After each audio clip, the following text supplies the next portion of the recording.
hello there. It's Jeff Cutter Diamond welcoming you to another Degrassi video on this Tuesday, June 23rd, 2020. We're getting close to Canada today, so a national holiday for the Canadian Degrassi fans, but the Americans get one in 3 days. Well, 3 days after, on the 4th of July. I know that Quebecers who are watching these videos will get a day off tomorrow at Saint Jean-Baptiste Day. So, yeah. So, I decided to do a few Reddit posts and make them into a video. Like, I didn't make them, I made one of them, but the other. So, basically what my plans are is that probably by the weekend, probably on the weekend, I will be working on a video about Audra Torres, you know, the mother of Adam and Drew, basically, like, her road to redemption. And I'm planning on doing a snake case study as well. Like, I will probably ask the Reddit community about his great moments in Degrassi High and Junior High, because technically I don't really watch those. I didn't grow up with those shows. I grew up with, like, Next Generation and all that. So basically, yeah, I'll show about Snake's moments and all that in a Reddit post, and we'll work on that on Sunday, this weekend.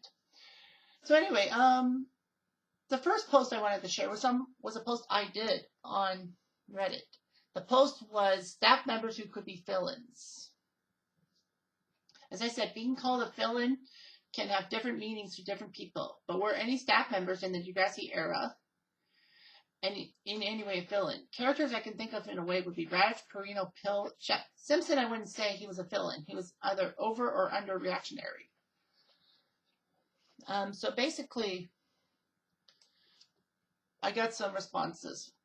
One person said Yates and Olander, basically for being creepy towards student-teacher relationships. Also, someone said Coach Carson with the basketball team. Yeah, that's true. Somebody said Carson, Yates, and Olander. Jay Bros said that, what about Degrassi Junior High Mr. Colby? Because he was a predator who tried to prey on Lucy and then tried to say that nothing happened with Lucy, and then basically getting near Susie and all that. Which is right. Yeah, Mr. Colby was the substitute when Raj went missing due to appendicitis. So, yeah. One of them said, Mr. Raj being involved with both shooting deaths on campus always sat word with me. I'm not too familiar with the first one, which was a suicide, but seeing his name involved made me not see him favorably. Also, I hated the woman who replaced him in season 14.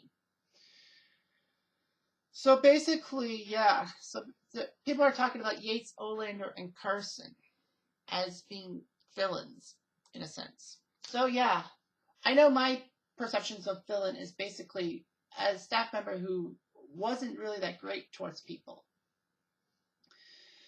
And, you know, before I get to Yates, Carson, and Olander, because, you know, those are three terrible ones. Like I said Perino, Pill, and Radich, in a sense. Perino was an English teacher who started, season 3? At least season 3. And he was there to the butt end of next class, which was amusing.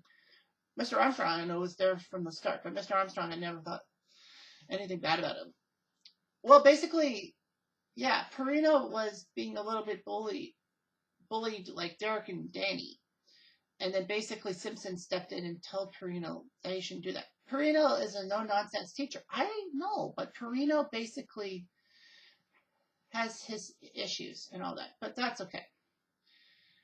Yeah, that Perino thing. It reminded me of Radich when he was in junior high. When it was in Degrassi Junior High, and basically bullying Yick in a sense. But I mean, Radich took responsibility, saying that Yick needs to do better, but I also need to do better. So basically, they agreed to both work hard. And that's good.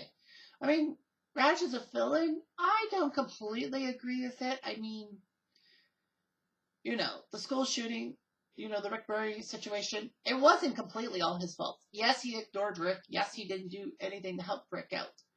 But there are a lot of negative points to that. basically, Raj was trying to think of a plan to help Rick while Rick in the background basically shot Jimmy and nearly shot Emma. And, I think Raj basically was trying to do a 180 because he realized that Rick was right the whole time. But, Rick was his own worst enemy, as I keep saying. If Rick had been honest with Raj about everything and basically the shooting happened, then Raj would definitely have gotten a lot more flack for it. But I mean, maybe Raj probably said to the school board saying that Rick never said he was being bullied. He just said that Jimmy didn't like him and all that. And I get it. With how with Rick said it, it's like, he's bothering me and he won't be my friend. Raj took it as the fact that Rick wanted Raj to force Jimmy to be his friend on the Wacky Your Brain team, which is false. I mean, yeah, Rick did it himself. Like, Raj would have been more of a villain if Rick had been straightforward with everything. Raj didn't do a damn thing. Like, I think he was a good person. Like, he was the vice principal at Degrassi High. People thought he was principal at Degrassi High. False. The Degrassi High principal was unseen, just like in junior high with Mr. Lawrence. Of course, the person made the comment about Radich being there for both shootings, when Claude killed himself at Degrassi High. Well, he was the VP, and Snake was the one who unfortunately found Claude in the bathroom with the blood dripping out, and basically told Radich everything, and basically they run to the boys' bathroom to investigate. That's gotta be hard on the guy, basically seeing a student dead and all that. And he basically talks to some people, a class that included like Joanne and a few other people. And basically tells Joanne that there was nothing much more you could have done for him. And Joanne says, I knew who was suffering. I should have did everything I could. But basically Raj gives a good speech saying that all of us I'll have bad times. All of us sometimes think about ending it. But once you do, everything is over. And you can't come back from it. That was poignant. And but of course Raj was there when everyone was suggesting that they put on that school talent show, but make it like a benefit for suicidal teens. Like Spike came up with the bright idea, and everyone was like, yeah, and all that. But I mean, like, Raj couldn't go to his memory bank 15 years later, and not 15. I'm sorry, like 12, 13 years later, and basically say that we put the talent show. Liberty and JT should have just said something about maybe we got to put Dracula on, but make it benefit. But I guess they didn't think about that. If Raj was smart enough, he would have said, we had a school shooting issue years ago with Claude Tanner. We had a talent show on, and we decided to make it a benefit. Why don't we just make Dracula and put it a benefit? But maybe the benefit problem would have been harsh on him, because you got to remember, with him is that basically like how to do the benefit. And remember, Radich also had the guilt of realizing that he let the Rick situation too far, and that's how he got reassigned. I know I did a video about if the fact that he got reassigned was just because of his luck, because like he should have just been fired. I know he could have been fired. Maybe he resigned from teaching himself. Maybe he just took the steps. But I don't know. So anyway, Raj being a villain, I don't think he's a villain. I think it was just a set of unfortunate circumstances that he couldn't handle. And unfortunately, because of his dated stuff. Like, he was a 1980s principal in a 2000s culture. So basically, that's what did him in. Well, I feel that, Hatzilakos was great as principal after Radich. Shep as a villain, and then Shep came in. Shep as a villain, well, it's how you perceive, like, define him as a villain. I define him as a villain who basically didn't hide the fact that he wanted Degrassi to be like Lakehurst when he was running it. Basically, praise the popular and athletic people instead of the geeks and losers in his mind. He went to sensitivity class. It kind of worked, but basically Hatzilakos came back for a season and basically took over for Shep and then basically left the keys to Simpson. And Simpson has been a villain, but Simpson's been a good guy. You know. Well, yeah. And Pill, coming in after Simpson with Degrassi News. Pill basically was only in it for one thing. Her ego. Basically, she knew that if she set Degrassi straight, then there would be no way she would be replaced. Unfortunately, though, you know, her problems, her policies, I gotta say that, you know, the backpacks policy, the cell phone policy, and the cameras, they worked out, but the cameras didn't work out that great. I mean, she used them to spy on the students and try to get information on what's been bothering them so that she could be a good principal. You can be a good principal without spying on your students. I mean, Raj never did that.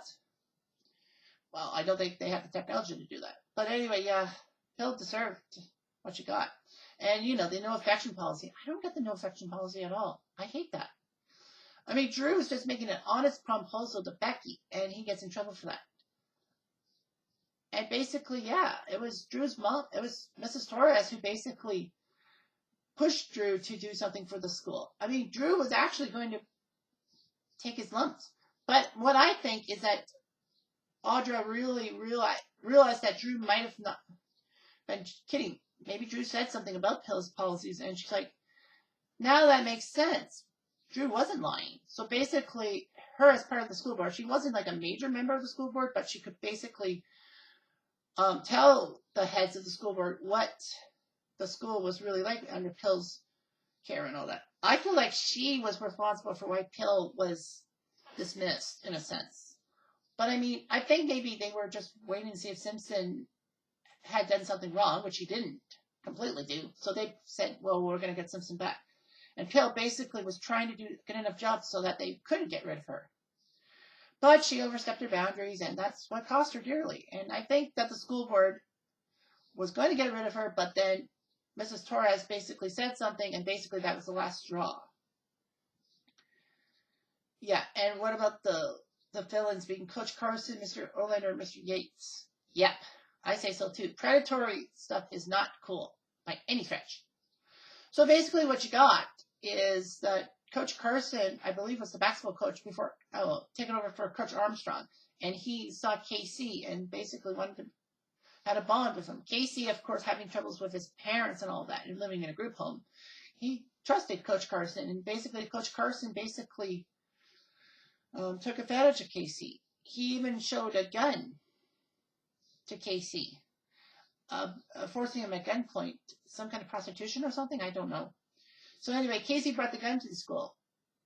But it wasn't to hurt Coach Carson. He brought the gun to prove to the police that this was Coach Carson's. And basically, Carson showed him the gun. And basically, Coach Carson gets taken away for good.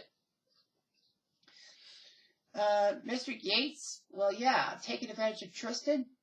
And taking advantage of Tristan's naivete. You know, Tristan was looking for love in all the right places as a gay guy and all that. And of course, he had his troubles with Miles because Miles was potentially being bisexual, and that's riled Tristan's feathers.